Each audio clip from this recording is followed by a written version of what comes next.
अस्सलाम वालेकुम, आप देख रहे हैं सही बात। और आज हम उस सवाल पर बात करेंगे जो पूरी दुनिया पूछ रही है कि इसराइल और ईरान के दरमियान जो हमले हो रहे हैं आखिर उसकी वजह क्या है। बिल्कुल, सबसे पहले एक बात वाज़ह कर दें कि ये तनाज़ा आज का नहीं है, इसकी जड़ें कई दहाइयाँ पुरानी हैं। और 1979 में ईरानी इनकलाब के बाद ईरान ने खुलकर इसराइल की मुखालफत की और ईरान इसराइल को तस्लीम नहीं करता और उसको रियासत का एक गासिब रियासत समझता है।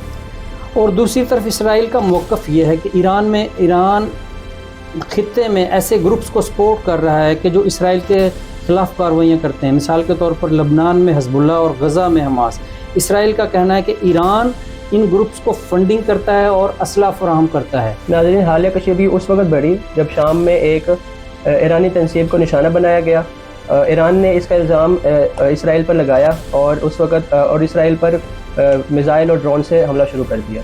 इसराइल ने इसके जवाब में कहा है कि वो अपनी सिक्योरिटी पर कोई समझौता नहीं करेगा। इसराइल का मौक़िफ़ है कि ईरान का न्यूक्लियर प्रोग्राम इसके लिए ख़तरा है और ईरान कहता है कि इसका एटमी प्रोग्राम पुरअमन मकासद के लिए है, जबकि इसराइल और मगरबी ममालिक को ख़दशा है कि ईरान एटमी हथियार बनाना चाहता है।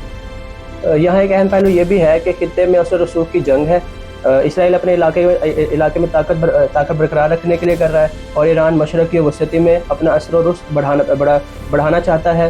तो दोनों के दरमियान बराह रास्त जंग कम और प्रॉक्सी वार ज़्यादा है, यानी दूसरे ममालिक में एक दूसरे के खिलाफ कार्रवाई है। तो सवाल ये है कि क्या ये एटमी जंग में बदल सकती है। माहिरीन का कहना है कि दोनों मालिक बड़ी जंग से बचना चाहते हैं क्योंकि इससे पूरा मशरक़ वस्ता आग की लपेट में आ सकता है।